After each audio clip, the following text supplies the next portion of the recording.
My name is Derek Mitchell. And the moment the CIA agent stepped through my door, he didn't flash a badge or raise his voice. He simply placed a photograph on my kitchen table, one I had found 3 days earlier in my grandfather's attic, and asked in a tone that made my blood run cold, "Do you understand what you've stumbled into?" It wasn't the federal investigation that terrified me. It wasn't even the classified stamps on documents I had barely begun to read. It was the quiet certainty in his voice, the certainty that my grandfather, the man who taught me to fish and told stories about fixing Jeeps in Korea, had lived an entire life I knew nothing about. That was the moment I realized the people who raised me weren't just keeping secrets. They were protecting something so dangerous that uncovering it could unravel everything I thought I knew about my family, and they were willing to destroy me to keep it buried. Before we jump back in, tell us where you're tuning in from. And if this story touches you, make sure you're subscribed because tomorrow, I've saved something extra special for you. The September morning arrived with that particular kind of stillness that only exists in small Oregon towns, where mist clings to the pine trees and the air smells like damp earth and memory. I woke at dawn in my grandfather's house on Maple Street, the old Craftsman creaking around me like it was adjusting to his absence. 6 months had passed since Frank Mitchell died, and the family had finally decided it was time to clear out his things. They chose me for the task, not out of love or trust, but because I was the one they considered expendable enough to spend weeks sorting through a dead man's belongings. My mother had handed me the keys with that practiced smile she wore whenever she needed something from me, but didn't want to acknowledge it directly. "Your grandfather would have wanted you to do this. You always had patience for his stories." The words were kind, but they carried the familiar weight of expectation. I was being given a job no one else wanted, dressed up as an honor. My brother Brandon had been too busy with his finance career in Seattle. Uncle Robert had important cases that couldn't wait. So it fell to me, the youngest, the one working a modest job at the Portland Public Library, the one whose time was considered less valuable than everyone else's. I moved through the main floor of the house, past the worn leather chair where Grandpa Frank used to sit with his evening newspaper, past the kitchen table where he taught me to play chess on rainy afternoons. Photographs lined the hallway, moments frozen in time. Frank in his army uniform, young and serious. Frank with my grandmother on their wedding day. Frank holding me as a baby, his weathered hand steady and sure. Each image felt like a door I could no longer open, questions I could no longer ask. The attic stairs folded down from the ceiling with a groan of old hinges. Dust motes swirled in the shaft of morning light that followed me up into the cramped space beneath the rafters. The attic stretched longer than I expected, filled with the accumulated debris of a life fully lived. Boxes stacked against boxes. Old furniture draped in sheets like ghosts waiting to be acknowledged. A rack of clothes that still carried the faint scent of mothballs and Old Spice. I stood there for a moment, overwhelmed by the task, by the weight of sorting through someone's entire existence and deciding what mattered enough to keep. I started with the boxes nearest the stairs, working methodically. Old tax returns and receipts. Christmas decorations wrapped in tissue paper. Books with cracked spines and inscriptions from people long gone. I found a box of letters my grandmother had written to Frank during the war, tied with string, each envelope addressed in her careful script. Reading even one felt like trespassing, so I set them aside to bring to my mother. Hours passed. The attic grew warmer as the sun climbed higher. I was reaching for another box when I noticed the old military footlocker shoved far back beneath the eaves, half hidden behind a dresser. The olive green paint had faded and chipped, and stenciled on the front in white letters was my grandfather's name and service number. I dragged it out into the open space, the metal scraping against the wooden floor. The lock had rusted, but it wasn't fastened. I lifted the heavy lid and found exactly what I expected at first glance. Uniforms folded with military precision. A battered helmet. Dog tags on a beaded chain. Medals in a small wooden box, each one representing something Frank had never talked about in detail. I lifted the uniforms carefully, respecting the weight of what they meant, and that's when I felt it. The bottom of the footlocker sat higher than it should, given the depth of the container. My heart kicked against my ribs. I pressed down on the base and it shifted slightly. I ran my fingers along the edges until I found a small indentation, barely noticeable unless you were looking for it. I pried it up, and the false bottom lifted free, revealing a space about 3 inches deep. Inside lay a waterproof envelope, the kind designed to survive floods and fires, marked with a series of numbers written in black ink. No words, just numbers that meant nothing to me. I opened the envelope with hands that had started trembling without my permission. Inside were documents, dozens of them, some typed on old paper that had yellowed with age, others printed more recently. Photographs spilled out, black and white images of men in suits standing in front of buildings I didn't recognize. Maps marked with coordinates and notations in my grandfather's handwriting. And then I saw the stamps. Classified. Top secret. Eyes only. Some of the documents had been partially redacted, black bars obscuring names and locations, but enough remained visible to make my stomach drop. There were reports written in dense military language about operations I had never heard of, intelligence assessments about foreign nationals, surveillance photographs dated from the 1950s and 60s, and woven through everything, appearing again and again, was my grandfather's signature, authorizing actions, confirming receipt of classified information, acknowledging participation in operations that supposedly ended before I was born. One folder contained correspondence between Frank Mitchell and someone identified only as Clearwater. The letters discussed assets, handlers, and something called Project Canary. Another set of documents detailed payments made to offshore accounts, transactions that continued for decades, the most recent dated just 2 years before my grandfather died. I spread everything across the attic floor, trying to make sense of the pieces, and slowly a picture began forming that I didn't want to see. Frank Mitchell hadn't just been a soldier. He had been intelligence, maybe CIA, maybe something else entirely. And whatever he had done, whatever he had been, part of it hadn't ended when the war did. It had continued quietly beneath the surface of his ordinary life in Riverside, Oregon, where he fixed cars and went to church and pretended to be nothing more than a retired veteran with a vegetable garden. I pulled out my phone and took pictures of everything, working quickly, feeling exposed even though I was alone. Some instinct told me these documents needed to be documented before they could disappear. When I finished, I carefully replaced everything in the envelope, put it back in the false bottom, and lowered the lid of the footlocker. My hands were shaking so badly I had to sit down on an old trunk and focus on breathing. The logical part of my brain said I should tell someone. My mother. Uncle Robert. The authorities. But another part, the part that had learned early how my family worked, knew exactly what would happen. They would take the documents. They would tell me I misunderstood. They would close ranks and handle it quietly, the way they handled everything that threatened the careful image we presented to the world. And I would be pushed aside again, told I was overreacting again, made to feel foolish for thinking I deserved answers. I climbed down from the attic and called the one person I knew would listen without judgment. Nicole Harper answered on the second ring, her voice bright and curious. She had been my closest friend since college, one of the few people who saw me clearly and never asked me to be smaller to make others comfortable. When I told her I needed to talk about something I'd found, she heard the tension in my voice and told me she'd be at my apartment in an hour. I locked up the house and drove back to Portland in a daze, the city rising up around me as I crossed the river, the afternoon light turning everything golden. My studio apartment felt too small when I walked in, the walls pressing close. I paced until Nicole knocked, and when I opened the door, the relief of seeing her familiar face nearly undid me. She stepped inside, taking in my expression, and immediately asked what happened. I showed her the photographs on my phone, watching her eyes widen as she scrolled through image after image. Nicole worked as an investigative journalist for a local independent outlet, and she had the kind of mind that could see patterns where others saw chaos. She zoomed in on the classified stamps, on the signatures, on the dates that didn't align with the story our family had always told. "This is real," she said quietly, looking up at me. "Your grandfather was involved in something significant. These documents, Derek, if they're authentic, they're evidence of operations that were never disclosed. Some of these dates coincide with events that were controversial even then. If this comes out, it's not just your family history that gets rewritten." I sank onto the couch, the weight of it settling over me. What do I do? She considered for a moment, her journalist instincts warring with her loyalty to me. "You need to secure the originals.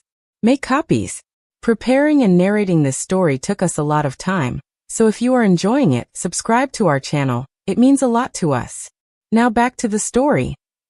And then you need to decide if you're ready for what happens when you start asking questions, because once you do, you can't take it back.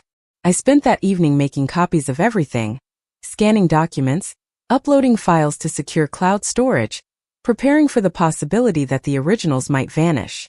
Nicole stayed with me, ordering food neither of us ate, helping me organize the information into something coherent.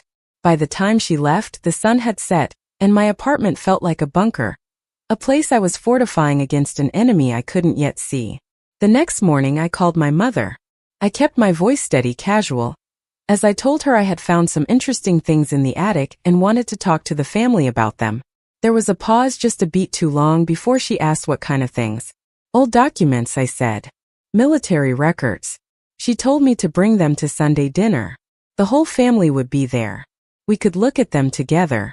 Sunday dinner at the Mitchell house was a tradition that felt more like an obligation, a performance of family unity that required everyone to play their assigned roles. My mother cooked too much food. Uncle Robert dominated conversation with stories about his legal victories. Brandon checked his phone and made comments about market trends. And I sat quietly, the dependable youngest, expected to listen and agree and never challenge the established order. But this Sunday, I arrived with a folder containing copies of some of the documents, the least inflammatory ones, enough to open the conversation without detonating it completely. I waited until we had finished eating, until the dishes were cleared and everyone had settled into the living room with coffee. Then I placed the folder on the coffee table and said I had found something in Grandpa's attic that I didn't understand. Uncle Robert reached for the folder before I finished speaking. He opened it, his eyes scanning the first page, and his entire demeanor shifted. His jaw tightened. His fingers gripped the paper harder than necessary. "Where did you get these?" he asked, and the question sounded more like an accusation. I told him. From the footlocker in the attic. There were more hidden in a false bottom. My mother's face went pale. Brandon leaned forward, curious now, asking what the big deal was. Uncle Robert closed the folder and looked at me with an expression I had never seen before, something between fury and fear. "These are private family matters, Derek. They're not your concern. You need to return all of these documents to me immediately." The dismissal was so absolute, so reflexive, that something inside me snapped. I met his eyes and said I wanted to understand what Grandpa was involved in. I deserved to know the truth about my own family. Robert's voice dropped to a tone that made the room feel smaller. "You don't know what you're talking about. These documents are classified. You've committed a federal crime just by possessing them. If you know what's good for you, you'll hand them over and forget you ever saw them." My mother reached out, her hand hovering near my arm but not quite touching, her voice taking on that pleading quality she used when she wanted to smooth things over. "Derek, sweetheart, your uncle is right. This isn't something you need to worry about. Let us handle it. We'll make sure everything is taken care of properly." Brandon added his voice, telling me I was being dramatic, making something out of nothing, and couldn't I just let it go for once? I looked around the room at the three of them, at the unified front they had formed in less than a minute, and I realized this wasn't surprise I was seeing. This was damage control. They had known. Maybe not all the details, maybe not everything, but they had known Frank Mitchell's life contained secrets, and they had agreed, collectively, to keep me in the dark. I stood up, my voice steady despite the anger rising in my chest. "I'm not giving you the documents. Not until I understand what they mean. Not until someone tells me the truth." Uncle Robert rose as well, his lawyer instincts taking over, his voice turning cold and clinical. "Then you're making a serious mistake. Those documents don't belong to you. Legally, as executor of Frank's estate, they belong to me. If you don't return them, I'll have no choice but to take legal action. And believe me, Derek, you don't want to go down that road." I left my mother's house with the folder still in my hands, their voices following me out the door, each one calling after me with a different flavor of desperation. My mother pleaded for me to be reasonable. Brandon told me I was being childish. Uncle Robert stood on the porch, his silhouette framed by the yellow light spilling from inside, and he didn't say anything at all. His silence felt more threatening than any words could have been. I drove back to Portland with my heart hammering, gripping the steering wheel so tight my knuckles ached, and for the first time in my life, I felt the strange exhilaration of choosing myself over their comfort. The days that followed had a surreal quality. as if I had stepped through some invisible barrier into a version of reality that operated by different rules. I went to work at the Portland Public Library, shelving books and helping patrons find references, moving through the familiar routines while my mind spun through everything I had discovered. The documents sat in a locked drawer in my apartment, but they might as well have been burning a hole through the floor.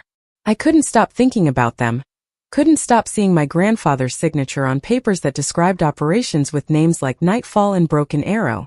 Nicole called me every evening, checking in, asking if I was all right. She had started doing her own research, pulling records from public databases, cross-referencing dates and locations. What she found made the picture even more complicated. Some of the operations mentioned in Frank's documents corresponded to known CIA activities from the Cold War era, missions that had been partially declassified decades later. But others had no public record at all, as if they had been erased from history or had never officially existed in the first place. On Wednesday afternoon, my phone buzzed with a text from my mother. "We need to talk about this situation before it gets out of hand. Please come to dinner Friday. Just you and me. No Robert, no Brandon." I stared at the message for a long time, knowing it was a trap of sorts, but also recognizing the olive branch for what it was.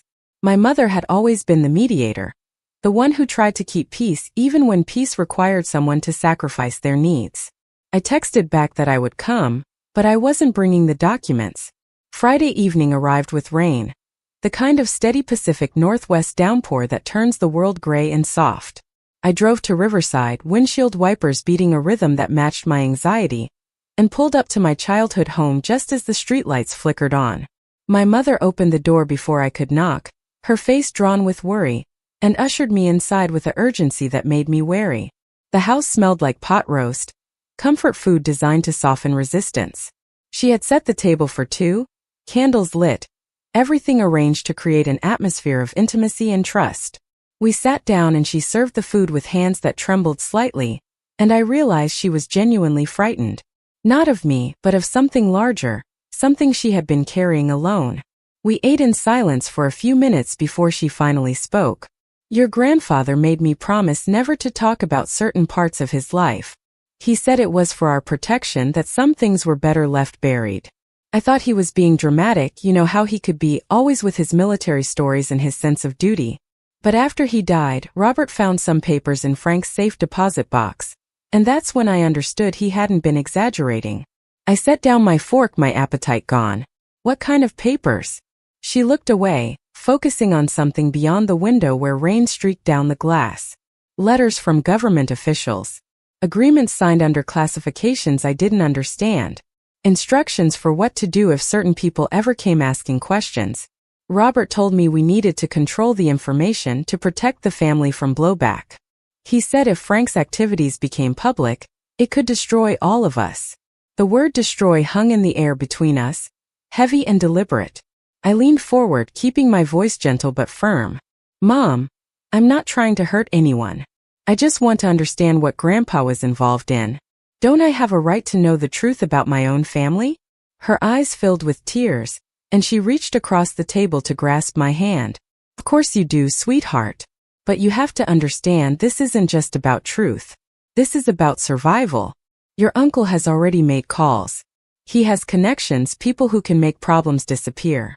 If you push this, if you take those documents to the wrong people, he will protect the family by any means necessary." The threat was clear, even wrapped in maternal concern. I pulled my hand back slowly, feeling the distance between us widen into something that might never close.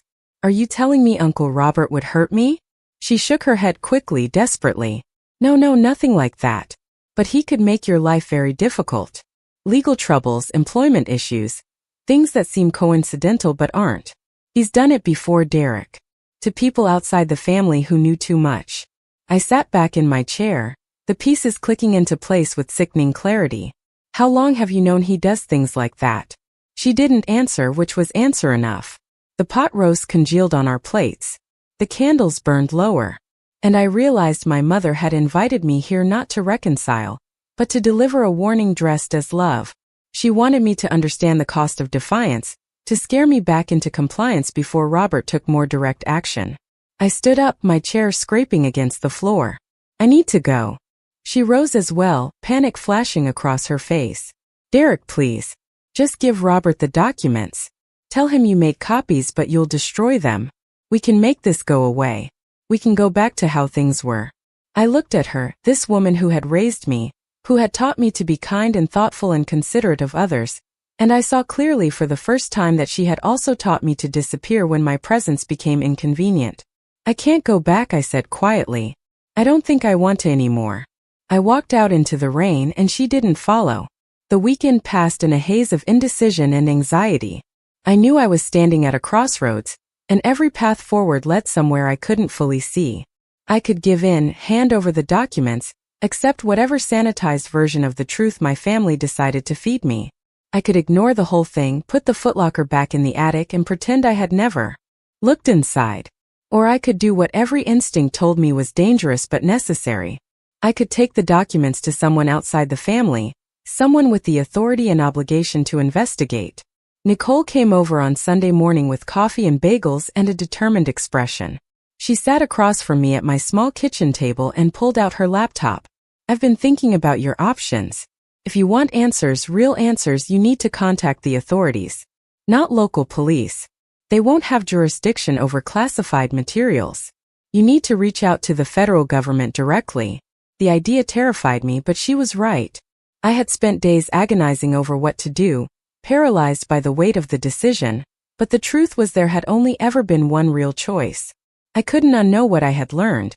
I couldn't unsee my grandfather's name on documents that described operations in countries we weren't officially operating in. And I couldn't trust my family to tell me anything but the version of the story that protected their interests. Nicole helped me draft an email to the FBI's field office in Portland, carefully worded, explaining that I had discovered classified documents belonging to my deceased grandfather and wanted guidance on how to proceed legally. We sent it late Sunday afternoon, and then there was nothing to do but wait. I tried to distract myself with work, with books, with anything that would stop my mind from spinning through worst-case scenarios, but the waiting stretched every hour into an eternity. Monday passed with no response. Tuesday morning I woke to find 3 missed calls from Uncle Robert, and a voicemail that made my blood run cold. His voice was calm, measured, the tone he used in courtrooms when he was about to dismantle someone's credibility. Derek, I know you've been asking questions about your grandfather's service. I want you to understand something very clearly. Frank Mitchell was a patriot who served his country with distinction. The documents you found are classified for reasons that have nothing to do with wrongdoing and everything to do with national security. If you take this outside the family, if you contact federal authorities, you will be opening an investigation that will hurt a lot of innocent people, people who trusted your grandfather, people who are still alive and deserve their privacy. I'm asking you, as your uncle, to think very carefully about the consequences before you do something you can't take back. The message ended with a soft click, but the implication echoed in my empty apartment. He knew. Somehow Robert knew I was considering going to the authorities, which meant he was either monitoring me or had contacts who were. The realization that I was being watched made my skin crawl. I checked my apartment for anything unusual, cameras or listening devices, feeling paranoid and ridiculous, but unable to shake the sensation of invisible eyes. Wednesday afternoon, my work phone rang at the library. The voice on the other end was polite and professional, identifying itself as calling from the Portland FBI field office. They had received my email and would like to schedule a meeting to discuss the materials I had referenced. Could I come in Thursday at 10 in the morning? I agreed, my voice steadier than I felt, and wrote down the address they provided. That evening, Nicole insisted on coming with me to the meeting. You're not doing this alone. Whatever happens, you need someone there who has your back. I was grateful beyond words. The idea of walking into a federal building by myself, carrying documents that had already torn my family apart, felt overwhelming. With Nicole beside me, it felt possible. Thursday morning arrived cold and clear, the rain finally gone, the city washed clean and gleaming in autumn light. Nicole picked me up at 9, and we drove downtown in tense silence, both of us understanding that whatever happened in the next few hours would change everything. The federal building was all glass and steel, imposing in its bureaucratic authority, and security was tight. We passed through metal detectors, showed identification, and were escorted to a conference room on the 5th floor.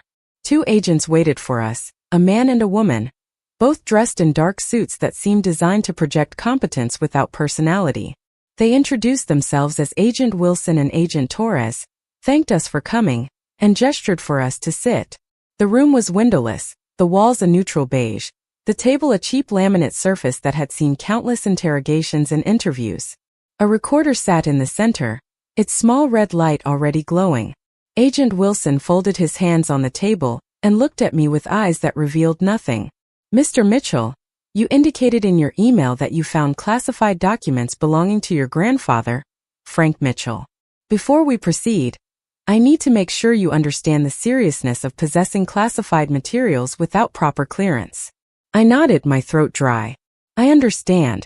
I didn't go looking for them. I was cleaning out his attic after he passed away, and I found a false compartment in his old military footlocker. Agent Torres made notes on a yellow legal pad. And what exactly did you find? I pulled out the folder containing copies of some of the documents and slid it across the table. These are copies. The originals are still at my grandfather's house, secured in the footlocker. I made copies because I wanted to protect the evidence in case something happened to the originals. Wilson opened the folder and began examining the contents, his expression unreadable. Torres leaned forward to look as well, and I watched their faces carefully, trying to gauge their reaction. After several minutes of silence, Wilson looked up at me. Mr. Mitchell, where did you say your grandfather served? Korea, I answered. He was in the army during the Korean War. That's what he always told us. Wilson exchanged a glance with Torres, some unspoken communication passing between them. And after his service ended, what did he do for a living? He worked as a mechanic in Riverside, Oregon. Fixed cars, ran a small garage. He retired about 15 years ago.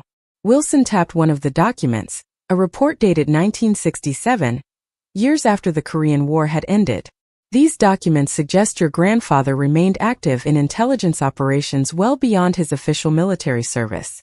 Some of these operations were conducted under what we call unofficial cover, meaning he would have appeared to be a civilian while actually working for a government agency. Did he ever mention anything like that? I shook my head. Never. He told stories about Korea, about fixing jeeps and keeping supply lines running. But he never said anything about intelligence work or operations in other countries. Torres spoke for the first time, her voice softer than Wilson's but no less direct. Mr. Mitchell, I need to ask you something important and I need you to be completely honest. Has anyone else seen these documents? Have you shown them to family members or friends? I hesitated, knowing the answer would complicate things. I showed copies to my family last Sunday. My mother, my uncle Robert, and my brother Brandon. My uncle is an attorney, and he told me the documents were classified and that I should give them to him immediately. He also threatened legal action if I didn't comply. Wilson's eyebrows rose slightly. He threatened you? I nodded. He said as executor of my grandfather's estate, the documents legally belonged to him. He told me I had committed a federal crime by possessing them, and that if I didn't turn them over, he would take legal action against me. Wilson sat back in his chair, his expression thoughtful. And how did your uncle know these documents were classified? Had he seen similar materials before? That's what I've been wondering. My mother said that after my grandfather died, my uncle found some papers in a safe deposit box.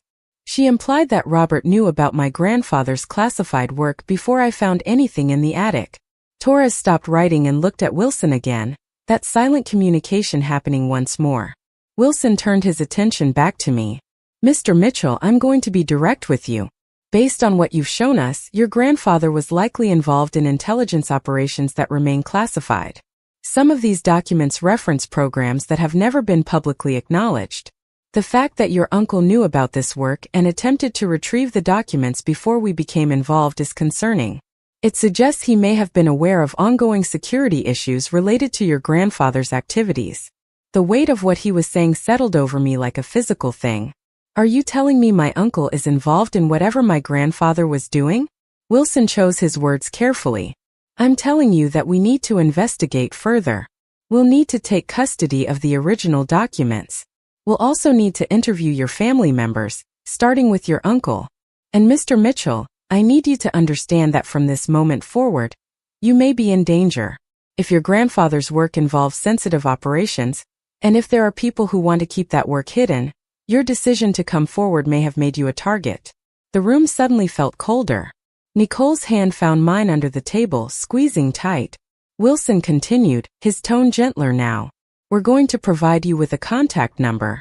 If anything unusual happens, if you feel threatened or unsafe, you call immediately. Don't try to handle this on your own. Don't confront your family members. Just call us. Do you understand? I nodded, not trusting my voice. Torres closed her notepad and stood. We're going to need you to take us to your grandfather's house so we can secure the original documents. We'll also need you to provide us with any other information you have about your grandfather's life, his contacts, places he traveled, anything that might help us understand the scope of his activities. Can you do that? Yes, I said. I can do that. We left the federal building with 2 agents following us in an unmarked sedan, and the normalcy of the morning traffic felt surreal against the enormity of what was unfolding. Nicole drove us back to Riverside, neither of us speaking much, both of us processing the fact that my family's secrets had just become a federal investigation. When we pulled up to Frank Mitchell's house on Maple Street, the place looked exactly as I had left it, quiet and ordinary, giving no hint of the storm it contained. Agent Wilson and Agent Torres followed me inside and up to the attic. I showed them the footlocker, the false bottom, the waterproof envelope with its numbered markings.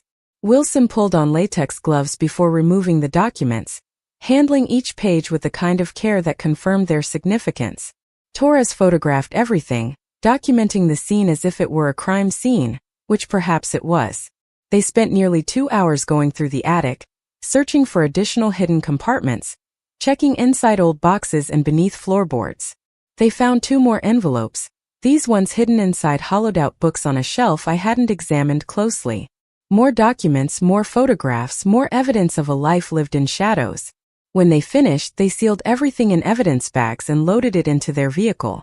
Wilson turned to me before they left, his expression serious. Mr. Mitchell, you did the right thing by coming to us.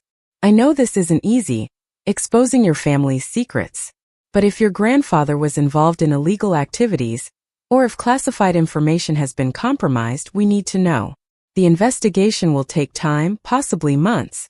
During that period, I need you to maintain your normal routine as much as possible. Don't discuss this case with anyone outside of law enforcement. And remember what I said about safety. If you feel threatened, call immediately. I watched them drive away, taking with them the physical evidence of my grandfather's double life, and I felt strangely empty. Nicole stood beside me on the porch, her arm around my shoulders. You okay? She asked. I don't know, I admitted. I don't know what I expected to feel, but it wasn't this. She guided me back to her car. Let's get out of here.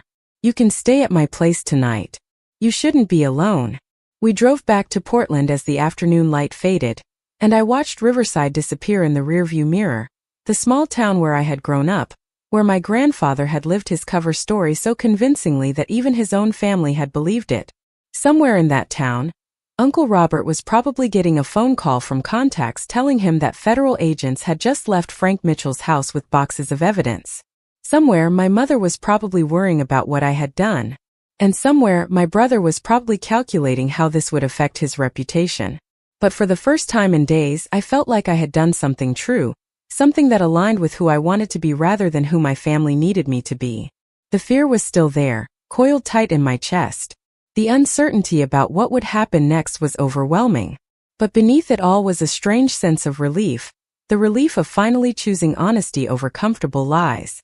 Nicole's apartment in the Pearl District was warm and cluttered with books and plants, a space that felt lived in and safe. She made tea and ordered Thai food, and we sat on her couch talking through everything that had happened.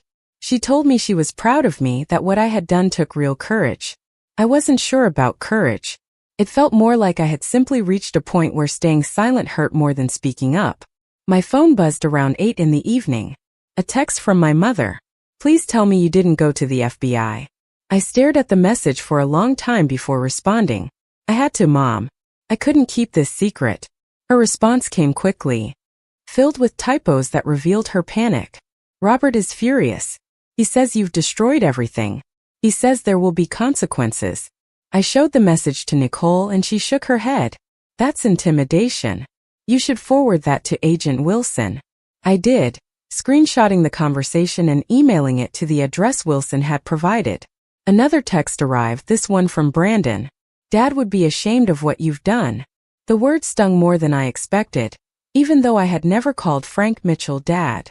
He had been Grandpa, the one who took me fishing, who taught me to change oil and fix a carburetor. But Brandon's message revealed something important. He was taking sides, aligning himself with Uncle Robert, choosing family loyalty over truth. I didn't respond to either of them. Friday morning, Nicole went to work and I stayed at her apartment, feeling unmoored and uncertain what to do with myself. I called the library and took a personal day, knowing I couldn't focus on shelving books and answering reference questions, while my entire world was being investigated by federal agents. I tried to read, tried to watch television, tried to do anything that would quiet the anxious loop of thoughts in my head. Nothing worked. Around noon, my phone rang with an unknown number. I almost didn't answer, but something made me pick up. Mr. Mitchell? Agent Wilson's voice, calm and professional. I need to inform you of a development. We executed a search warrant at your Uncle Robert Mitchell's law office this morning. We found additional classified documents in his possession, some of them relating to your grandfather's work. We've also discovered evidence suggesting your uncle may have been acting as a liaison between your grandfather and certain private entities after Frank's official retirement. The information came at me too fast to process. My uncle had classified documents? He was involved in whatever Grandpa Frank had been doing? Wilson continued. We're bringing your uncle in for questioning. We'll also be interviewing your mother and brother. I want to prepare you for the fact that this investigation is going to become more visible. There may be media attention. Your family members may try to contact you, possibly to pressure you into changing your story. It's important that you don't engage with them directly. All communication should go through us. I felt like I was falling, the ground disappearing beneath my feet.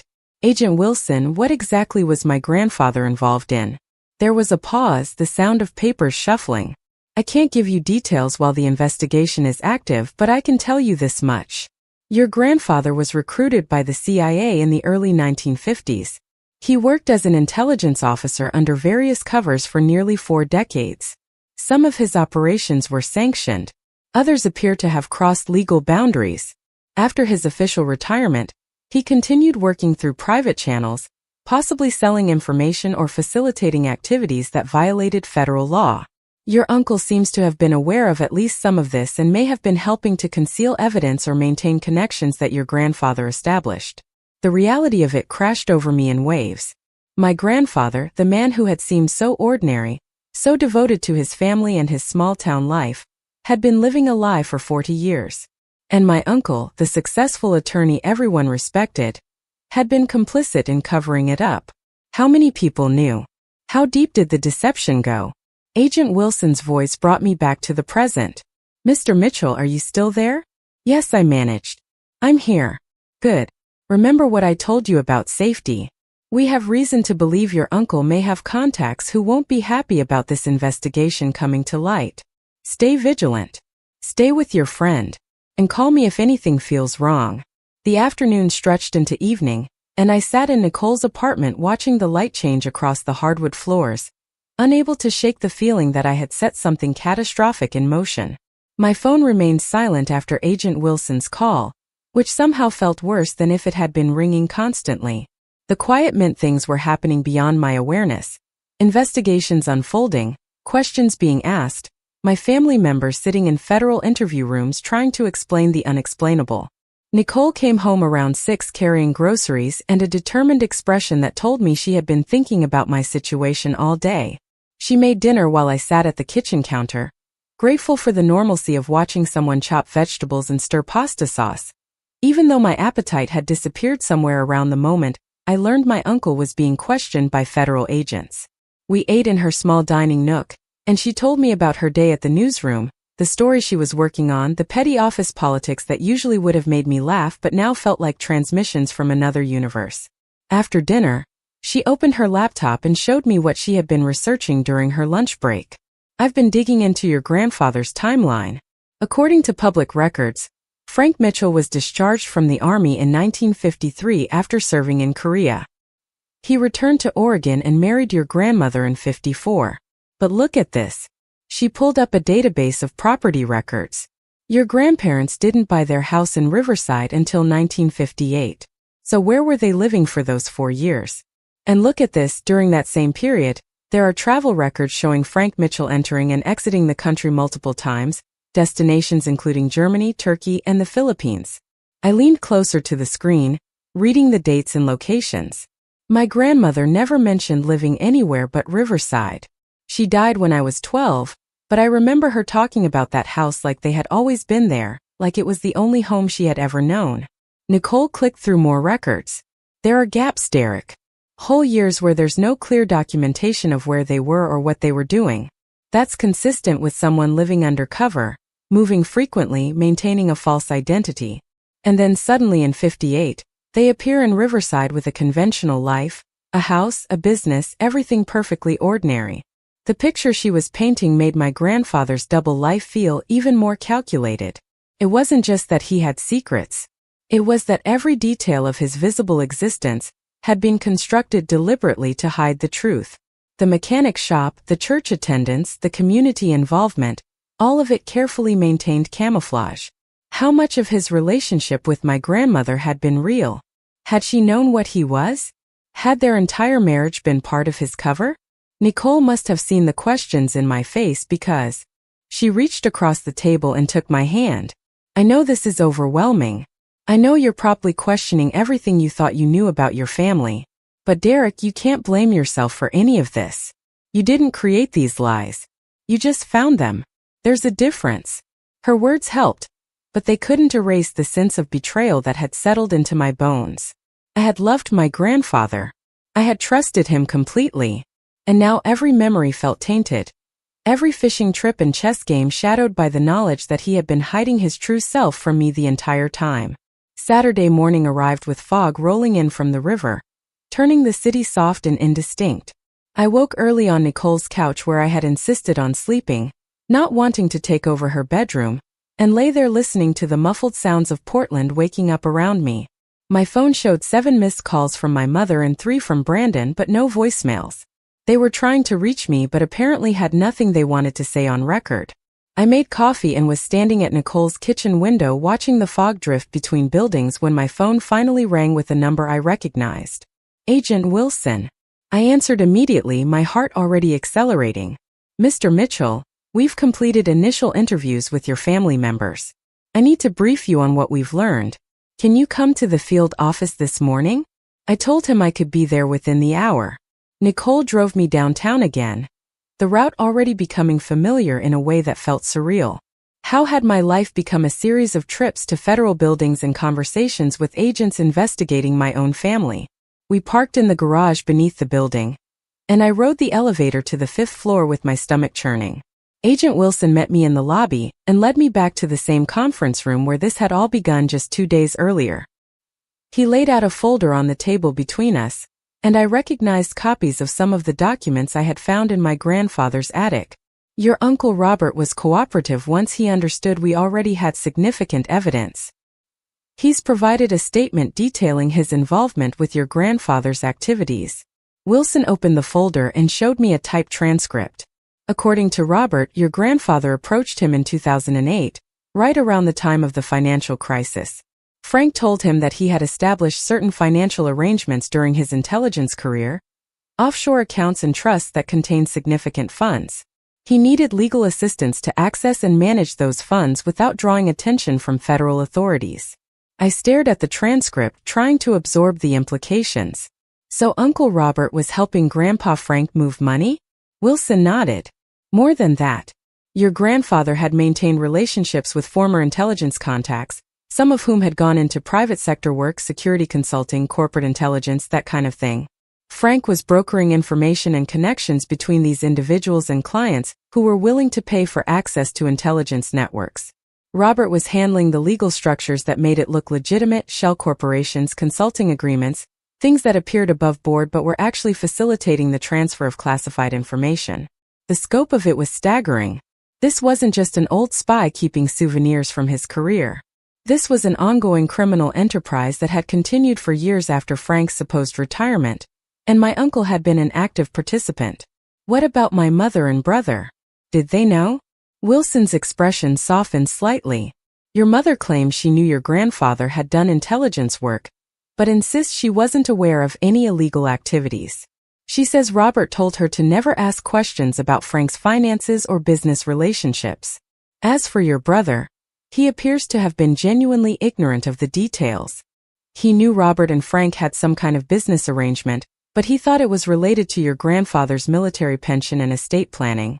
So my mother had chosen willful ignorance, accepting the benefits of whatever money was flowing through the family, while deliberately not looking at where it came from. And Brandon had been kept in the dark, probably because he couldn't be trusted to keep quiet about something that might damage his precious reputation. The different levels of complicity were almost as disturbing as the crimes themselves. Agent Torres entered the room carrying another folder, this one thicker. She sat down across from me and opened it carefully. Mr. Mitchell, we've been reviewing the financial records associated with your grandfather's offshore accounts.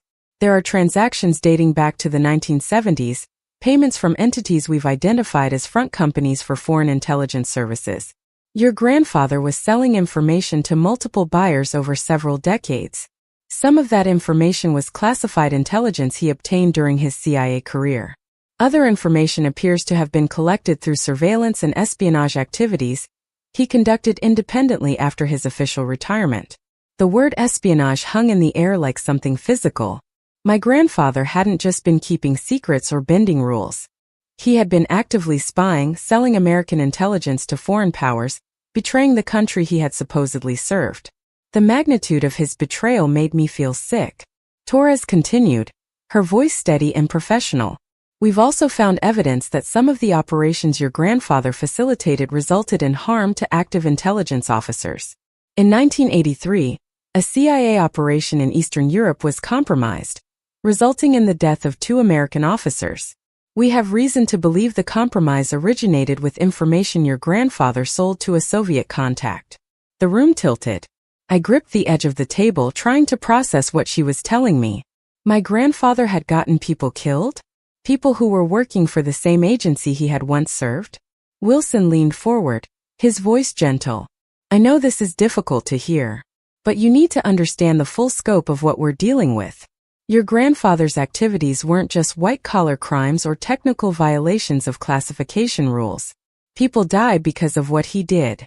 Families were destroyed. Operations that took years to build were burned. And he did it for money for decades without apparent remorse. I couldn't speak.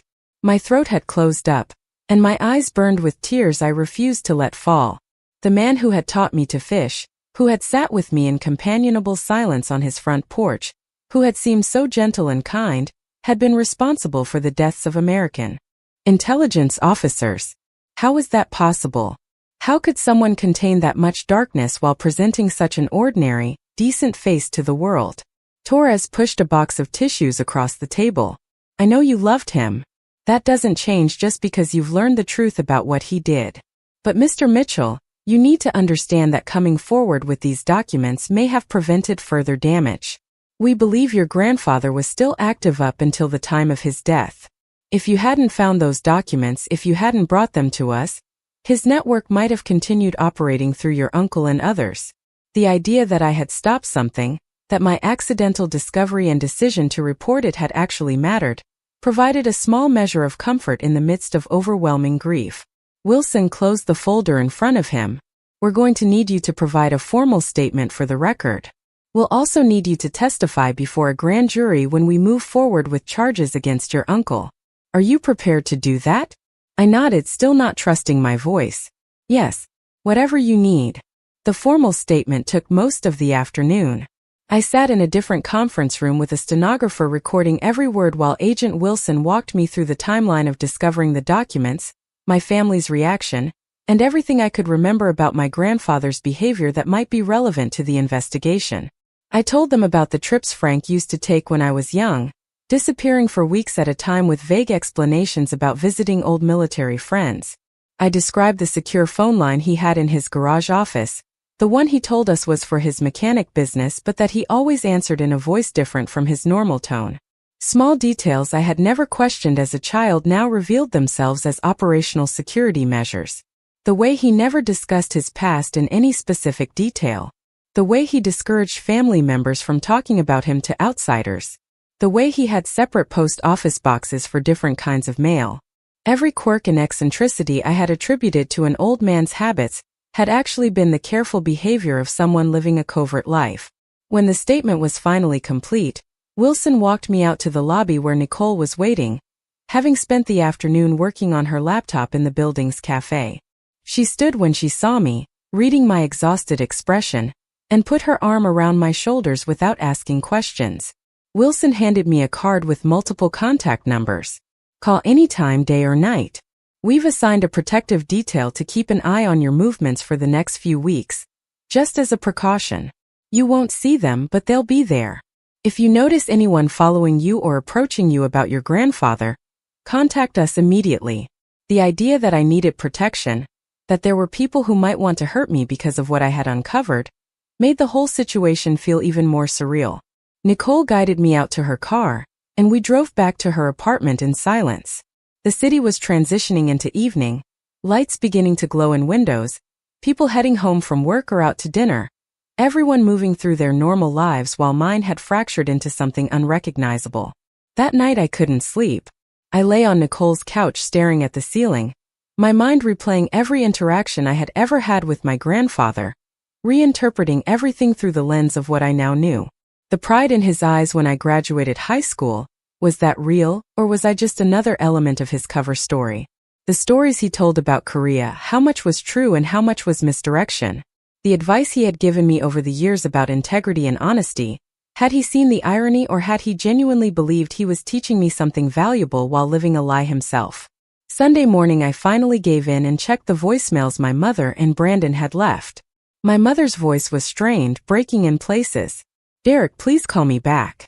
I know you're angry, but we need to talk about this as a family. Robert has been arrested. They took him away in handcuffs. The press is starting to call. I don't know what to do. Please, sweetheart, please call me. I need you. Brandon's message was shorter and angrier. Thanks a lot, Derek. Dad's firm is already losing clients because of this. Mom is having some kind of breakdown. And for what? Some old documents that don't even matter anymore? Grandpa is dead. Whatever he did, it's over. But you had to play hero and now you've destroyed this entire family. I hope you're proud of yourself. The accusation stung even though I had expected it. In their minds, I was the problem. I was the one who had shattered the family by refusing to maintain the comfortable fiction we had all been living. The fact that the fiction had been built on treason and death apparently didn't matter as much as preserving our public image. I deleted both messages without responding. Nicole made breakfast and sat with me while I pushed eggs around my plate without eating. She had pulled her dark hair back in a ponytail, and her brown eyes held a mixture of concern and determination. You know you're going to have to face them eventually. Not because you owe them anything, but because you need closure. You need to tell them to their faces why you did what you did. I knew she was right, but the thought of confronting my mother and Brandon filled me with dread. What would I even say?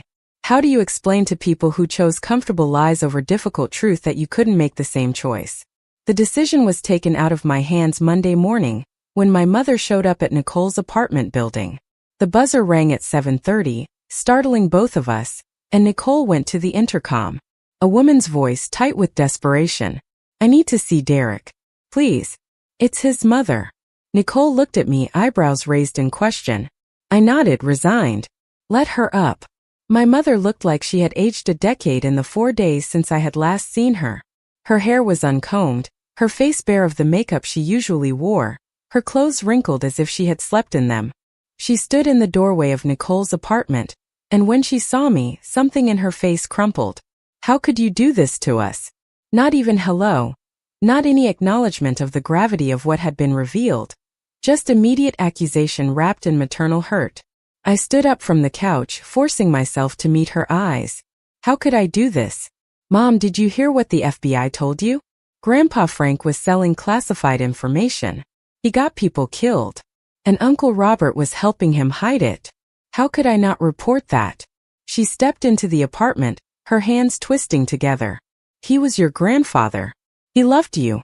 Whatever mistakes he made, they were in the past. You should have come to the family first. We could have handled this privately. The word mistakes hit me like a slap. Mistakes.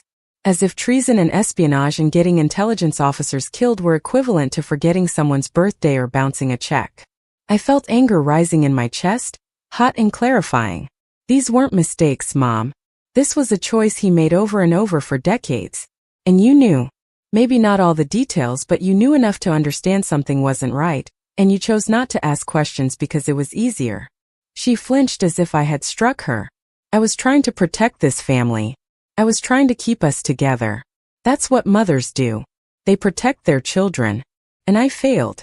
I failed because you wouldn't let me. I shook my head, the anger giving way to something deeper, sadder.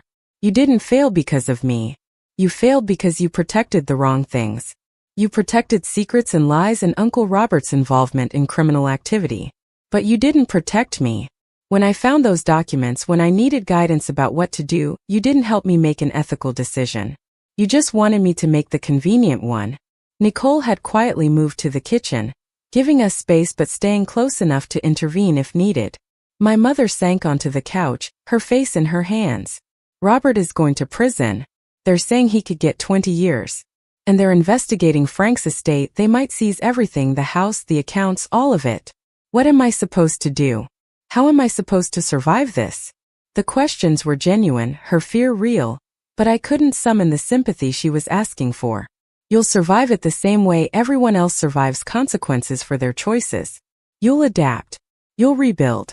But Mom, you have to understand, none of this is happening because I found those documents. This is happening because Grandpa Frank committed serious crimes and Uncle Robert helped him. I just refused to be part of covering it up. She looked up at me with red-rimmed eyes. You sound so cold. So self-righteous. You have no idea what it's like to be in my position, to watch your family fall apart and know your own son caused it. I felt the familiar pull of guilt. The old instinct to apologize and soothe and make everything easier for her. But I resisted it, recognizing it for what it was, an attempt to make me responsible for her feelings instead of holding her accountable for her choices. I didn't cause this. I just stopped pretending it wasn't happening. There's a difference. She stood abruptly, her momentary vulnerability hardening into anger. Fine. You want to be the righteous one, the one who tells the truth no matter who it hurts? Then you get to live with that. But don't expect me to forgive you. Don't expect to be welcomed back into this family when you're done playing hero. We were a family before you decided we weren't good enough for your moral standards. She left without waiting for a response, the door closing behind her with a soft click that felt more final than a slam would have. I stood in the middle of Nicole's living room, trembling with adrenaline and grief, and Nicole came over and wrapped me in a hug that I desperately needed. You did the right thing, she whispered. Even when it hurts, even when they hate you for it, you did the right thing. The week that followed passed in a blur of legal proceedings and media attention. The story broke publicly on Wednesday when a local news outlet reported that a prominent Portland attorney had been arrested on charges related to espionage and conspiracy. They didn't name my grandfather initially, referring to him only as a deceased former intelligence officer, but it didn't take long for enterprising journalists to piece together the connections. By Friday, Frank Mitchell's name was being reported alongside details about his decades of selling classified information. My phone became unusable, flooded with calls from reporters wanting interviews, distant relatives I hadn't heard from in years suddenly concerned about the family's reputation, and blocked numbers that I suspected were from people connected to my grandfather's network. Agent Wilson had warned me this would happen, and he had been right. The protective detail he mentioned became more visible. Men in dark SUVs parked near Nicole's building. Unfamiliar faces watching from across the street when I left for work. The library granted me a temporary leave of absence, ostensibly for my own safety, but probably also because they didn't want media attention disrupting their operations. I spent my days in Nicole's apartment, reading everything I could find about espionage cases, trying to understand the world my grandfather had inhabited. The more I learned, the more convinced I became that Frank Mitchell had been a true believer who became disillusioned and then mercenary. His early intelligence work during the Cold War had probably started from patriotic motives, but somewhere along the way he had stopped believing in the cause and started believing in his own survival and enrichment. Nicole's editor asked her to write a feature article about the case, recognizing that her connection to me gave her unique access to the human element of the story. She asked my permission first, making it clear she wouldn't proceed if I was uncomfortable, but I told her to write it. The truth was going to come out regardless. Better that it came from someone who would treat me fairly and understand the complexity of discovering that your family legacy is built on betrayal. The grand jury proceedings began in early October. I testified for 3 hours, walking them through the discovery of the documents, my family's reaction, and everything I had learned since. The assistant U.S. attorney handling the case was a woman named Sarah Chan, sharp and thorough, who treated me with a combination of professional distance and genuine kindness. She explained that they were building cases against multiple individuals connected to my grandfather's network, but Uncle Robert would be the highest profile prosecution because of his ongoing involvement and his position as an attorney who had used his legal expertise to facilitate criminal activity. Sitting in the grand jury room, answering questions from citizens who had been pulled from their ordinary lives to evaluate evidence of extraordinary crimes, I felt the weight of what I had set in motion. These people would decide whether there was enough evidence to formally charge my uncle.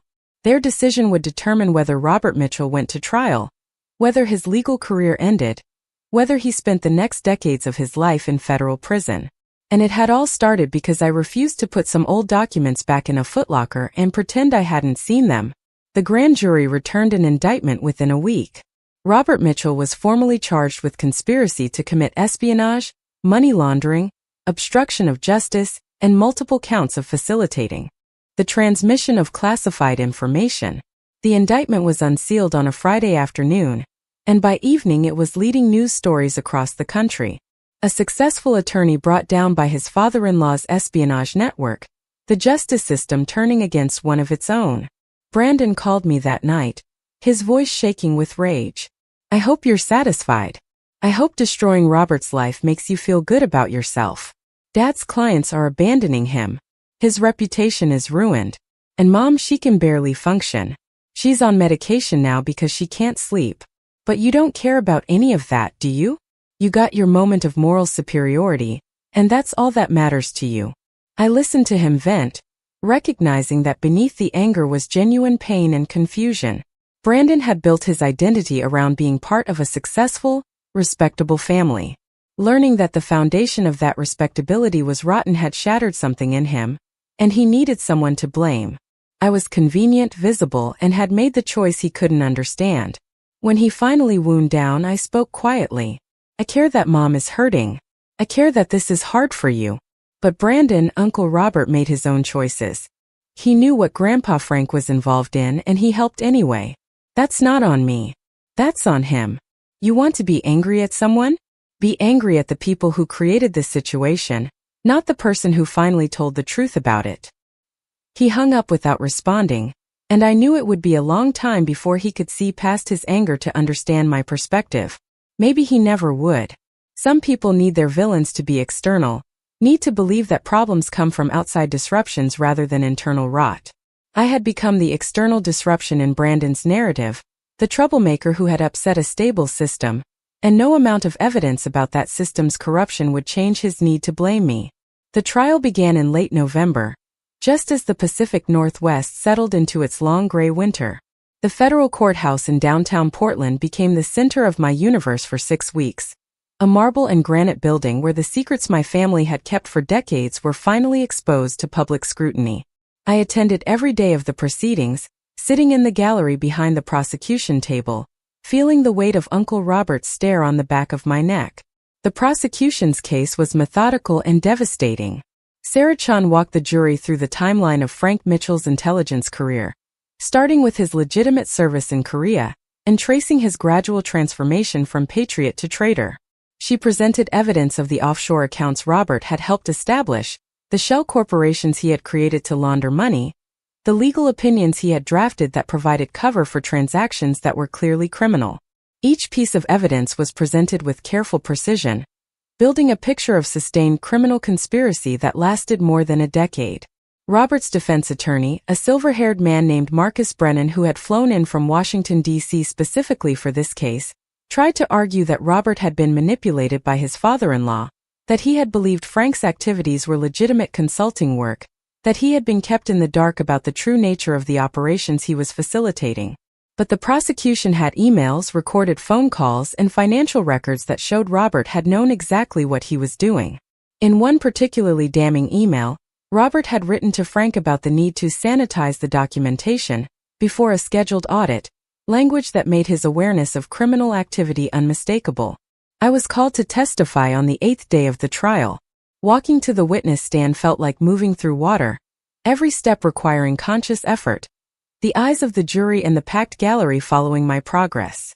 I was sworn in, and Sarah Chun approached with a gentle expression that I had come to recognize as her way of putting nervous witnesses at ease. She walked me through the discovery of the documents, asking me to describe in detail the false bottom of the footlocker, the waterproof envelope, the moment I realized what I was looking at. Then she asked the question I had been dreading. "Mr. Mitchell, when you showed these documents to your family, how did your Uncle Robert respond?" I took a breath and met her eyes, drawing strength from her steady presence. "He told me the documents were classified, and that I had committed a federal crime by possessing them. He demanded that I turn them over to him immediately. He said that as executor of my grandfather's estate, they legally belonged to him, and he threatened to take legal action against me if I didn't comply." Sarah Chun nodded, making notes on her legal pad. "Did he seem surprised by the contents of these documents?" I thought about it carefully, remembering that moment in my mother's living room when Robert had opened the folder and his entire demeanor had changed. No. He seemed angry and worried, but not surprised. It felt like he already knew what was in them, or at least knew enough to understand why they were dangerous. The cross-examination was brutal. Marcus Brennan came at me with barely concealed hostility, suggesting that I had misinterpreted my uncle's reaction, that I had exaggerated his threats, that I had been motivated by family resentments rather than genuine concern about classified information. He painted me as an underachieving nephew jealous of his successful uncle, someone who had seized on ambiguous documents as a way to bring down a family member who had overshadowed him. Some of it was artful fiction, some of it cut closer to uncomfortable truths about my relationship with Robert. But through it all I kept my composure and stuck to the facts of what I had found and what had happened afterward. When I finally stepped down from the witness stand, my shirt was soaked with sweat and my hands were shaking. I had done what I came to do, told the truth under oath, but it had cost me something. Seeing Robert's face throughout my testimony, watching him mouth words to his attorney, knowing he was trying to destroy my credibility, hammered home the reality that my family had fully turned against me. This wasn't a misunderstanding that would heal with time. This was a permanent fracture, a choosing of sides that would define relationships for whatever remained of my life. Nicole had taken time off work to attend the trial with me, and she was waiting outside the courtroom when I emerged. She didn't say anything, just pulled me into a hug that I held onto longer than was probably appropriate for a public hallway. That night we went to a quiet restaurant far from downtown, somewhere the trial wouldn't find us, and she let me talk through everything I was feeling. The guilt about testifying against family, the anger at being attacked for telling the truth, the grief about my grandfather that had never fully resolved and probably never would. The prosecution rested their case after 3 weeks, and the defense put on a brief and ultimately unconvincing rebuttal. Robert himself chose not to testify, probably on his attorney's advice, but his silence felt like an admission. If he had truly believed in his innocence, if he had genuinely been deceived by Frank Mitchell, wouldn't he want to tell that story in his own words? His absence from the stand spoke volumes about the weakness of his defense. The jury deliberated for 2 days.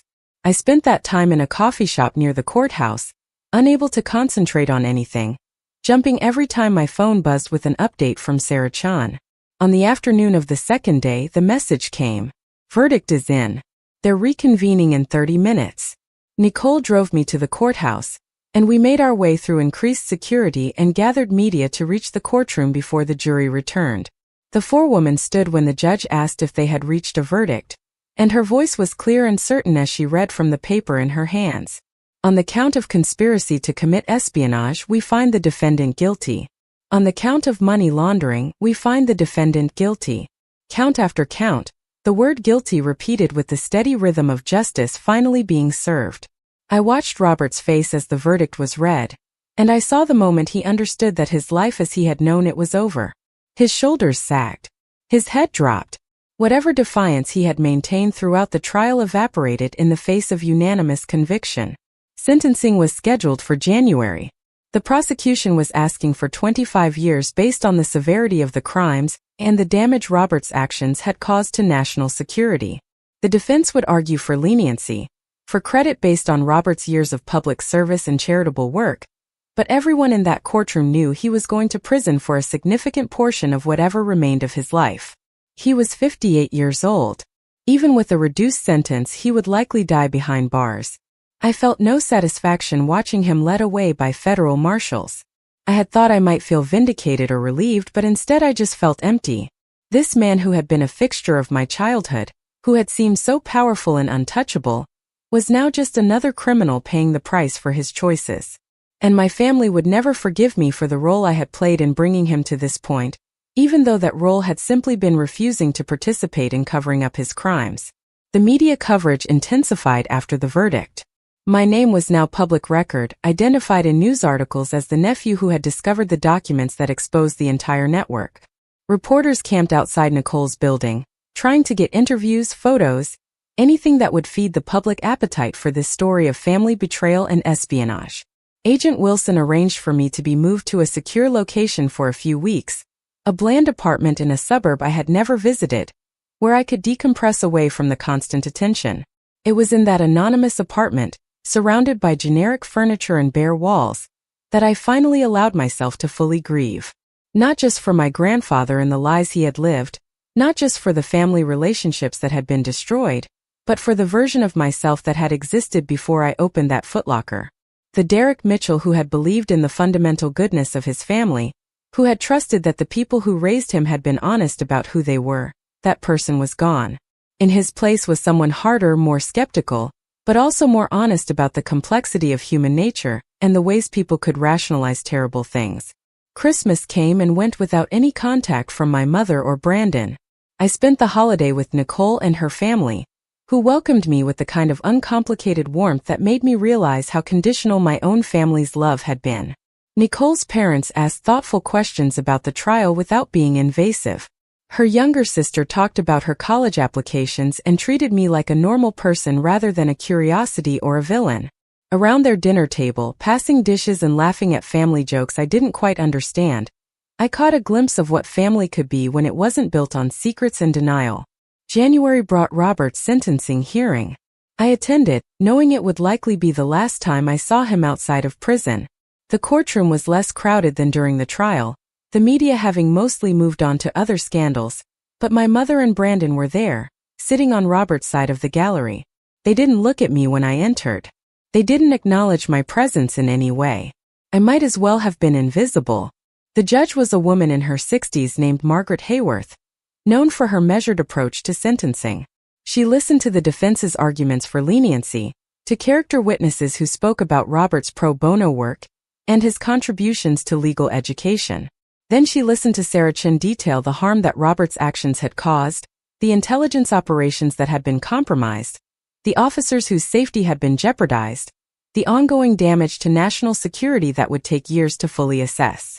When it was time for the judge to speak, her voice filled the courtroom with quiet authority. "Mr. Mitchell, you were an officer of the court. You took an oath to uphold the law. Instead, you used your legal expertise to facilitate crimes against your own country. You helped conceal espionage. You laundered money derived from the sale of classified information. And you did all of this not out of ideology or coercion, but for financial gain. The harm you have caused is profound and far-reaching. This court sentences you to 22 years in federal prison, with no possibility of parole." The number fell like a physical weight. 22 years. Robert would be 80 before he was eligible for release, assuming he survived that long. I saw my mother's shoulders shake with silent sobs. I saw Brandon put his arm around her, his face a mask of controlled rage. And I saw Robert stand there, expressionless, as marshals approached to take him into custody. Before they led him away, Robert turned and looked directly at me for the first time since the trial had begun. His eyes held no remorse, no understanding, Just a cold hatred that made it clear he blamed me entirely for his situation. Not Frank, who had recruited him into criminal activity. Not himself, who had made the choice to participate. Just me, the family member who had refused to protect him at the cost of truth and justice. I held his gaze until the marshals turned him away, refusing to give him the satisfaction of seeing me flinch. Outside the courthouse, reporters shouted questions that I didn't answer. Nicole guided me to her car, and we drove away from downtown, away from the aftermath of justice, towards something that might eventually resemble a normal life. That evening, sitting in my secure apartment, I received an email from Agent Wilson. He wanted to meet one more time, to provide closure on the investigation, and to discuss some discoveries they had made while dismantling Frank Mitchell's network. We met at a quiet restaurant the next afternoon, a booth in the back where we could talk without being overheard. Wilson looked tired, as if the months of investigation had taken their toll on him as well. He slid a folder across the table, and I opened it to find photographs I had never seen before. My grandfather as a young man, standing with other men in military uniforms, his face serious and proud.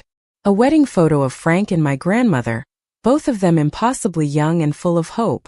And then later photos showing Frank with people I didn't recognize in locations that looked foreign and vaguely threatening. These are from his CIA file, Wilson explained. We were able to access it once the criminal investigation was underway. Your grandfather was recruited in 1951, while he was still in the Army. He showed aptitude for languages and an ability to blend into different environments. They trained him in intelligence gathering and ran him in Korea under military cover. After the war, he transitioned to civilian cover and worked in Europe and Asia for nearly 3 decades. I studied the photos, trying to reconcile the young man in these images with the grandfather I had known. When did he turn? When did he start selling information? Wilson took a sip of his coffee. We think it started in the mid-70s. He was stationed in Southeast Asia, and there's evidence he made contact with a Soviet handler. The initial motivation seems to have been financial. He and your grandmother were struggling medical bills from a pregnancy that ended in miscarriage, debts that were piling up. The Soviets offered him money for relatively low-level information, and once he crossed that line, they had leverage to demand more. So he started as a patriot and became a traitor because of money? Wilson nodded slowly. Most espionage cases come down to one of 4 motivations: money, ideology, compromise, or ego. Your grandfather's case was primarily financial, but there was probably an element of ego as well. He believed he was smarter than his handlers, that he could play both sides and never get caught. And for a long time he was right. We didn't detect his activities until long after he had officially retired, and by then the damage was done. I closed the folder, not wanting to look at those images anymore. What happens now?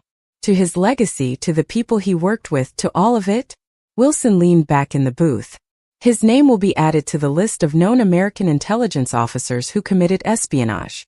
There will be damage assessments that take years to complete. Some operations that failed during his active period will be re-examined to determine if he was the source of compromise. And we're still tracking down the people in his network who haven't been caught yet.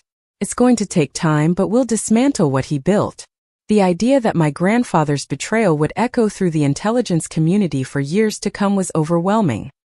He had been one person, one spy among many, but his actions had ripples that spread far beyond his small life in Riverside, Oregon.